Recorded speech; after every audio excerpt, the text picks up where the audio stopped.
శ్రీ కోయ ఎల్లమ్మ తల్లి జ్యోతిష్యాలయం ఎక్కడెక్కడ ఉన్న వారికైనా ఫోన్ ద్వారానే జ్యోతిష్యం చెప్పబడును. విద్య, ఉద్యోగం, వ్యాపారం, ప్రేమించిన వారు దూరం కావడం, భార్యాభర్తల మధ్య గొడవలు, అత్తాకోడళ్ల మధ్య మనస్పర్ధలు, కుటుంబ సమస్యలు, ఆర్థిక సమస్యలు, పెళ్లి కుదరకపోవడం, సంతానం ఆలస్యం కావడం, స్త్రీ పురుష వశీకరణం, చెడు ప్రయోగ నివారణ మొదలగు ఎటువంటి సమస్యలకైనా పరిష్కారం చూపగలరు. స్త్రీ పురుషులకు ఎటువంటి సమస్యలు ఉన్నా నమ్మకంతో కాల్ చేయండి.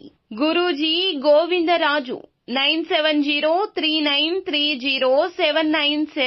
ఈ రోజున వీరిని ఒకరు భారీ మోసం చేయబోతున్నారు. ఎవరు ఆ ఒకరు? ఈ రోజున గోచార రీత్యా ఎలా ఉండబోతుంది తదితర అన్ని వివరాలు కూడా వీడియోలో చూసి తెలుసుకుందామండి.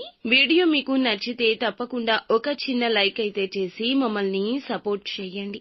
ఇక ఆలస్యం లేకుండా వీడియోలోకి అయితే మనము వచ్చేద్దాము. ఈ రోజున మీ పతి పత్నిల మధ్య శారీరక సంబంధం కలిగిన ద్రోహం మాత్రమే కాదు, ఆర్థికంగా కావచ్చు, భావోద్వేగంగా కావచ్చు, స్నేహ సంబంధాల స్థాయిలో కావచ్చు, మీరు అండగా ఉండాలి అనుకున్న వ్యక్తే అడ్డదారులు కూడా తీయడం జరగొచ్చు. ఈ మోసం ఈ రోజున మీకు జరగనుంది. దీనివల్ల నమ్మకం అంటే నమ్మిన వారిపై ఉన్న అభిమానం పతనమయ్యే అవకాశం ఉంటుంది.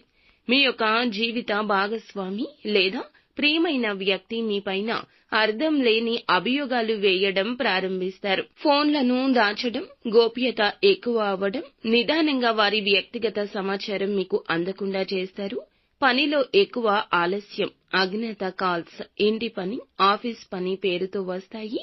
ఇక మీ యొక్క మాటలు పట్టించుకోకపోవడం, చాలా కూల్గా వ్యవహరించడం మొదలవుతుంది. ఈ రోజున స్పష్టంగా ఈ మార్పు కనిపిస్తుంది. ఈ లక్షణాలు పట్టించుకోకపోతే ఒక పెద్ద మోసం జీవితాన్ని కలతపరుస్తుంది. మీ ఇంట్లో నమ్మిన వ్యక్తి, జీవిత భాగస్వామి లేదా బంధువు లేదా మీ బ్యాంక్ అకౌంట్స్, మీ పాస్వర్డ్లు మీ సంపాదన మీద పట్టు పొందుకునేందుకు తీవ్రంగా ప్రణాళిక చేస్తున్నారు. ఒక అన్య వ్యక్తి అంటే మీ యొక్క పాత స్నేహితుడు మళ్లీ మీ జీవితంలోకి వచ్చి మీ భార్య లేదా భర్తతో సంబంధం ఏర్పరచుకునే అవకాశం ఉంది. ఒకసారి మీరు పనిలో లేకపోయిన సమయంలో మీ ఇంట్లో ఉన్న డాక్యుమెంట్స్, విలువైన వస్తువులు చాలా వరకు హరించబడొచ్చు. ప్లాన్ ప్రకారం జరుగుతుంది. శని భగవానుడు ఈ రాశిలో ఉండడం వల్లే ఈ విశ్వాస పరీక్షలు తీవ్రంగా ఉంటాయి. మీరు నమ్మిన వారే మిమ్మల్ని ఈ రోజున అతిగా మోసం చేయబోతున్నారు. మాయ, మోసం, మానసిక గందరగోళానికి రాహువు కారకుడు. 3వ స్థానంలో ఉండడం వల్ల ఈ దుష్ప్రభావం బంధువుల రూపంలో వస్తుంది. భావోద్వేగాలు అణచివేయడం, సందేహాలు, నిశ్చయాలు కలగడం మొదలవుతుంది. మీలో అస్థిరత పెరుగుతుంది.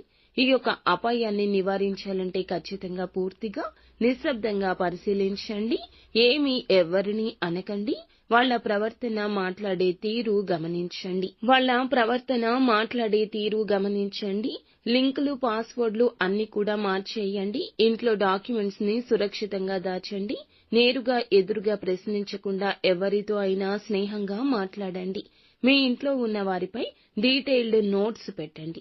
ఎప్పుడు వస్తున్నారు, వెళ్తున్నారు, ప్రతిరోజు ఉదయం 6:30 ఓం శనైశ్వరాయ నమః అనే జపాన్ని 108 సార్లు పఠించండి. శని దోషం తప్పకుండా తొలగిపోతుంది. మిమ్మల్ని మోసం చేయాలి అనుకునే వారి యొక్క ధైర్యాన్ని పోగొడుతుంది.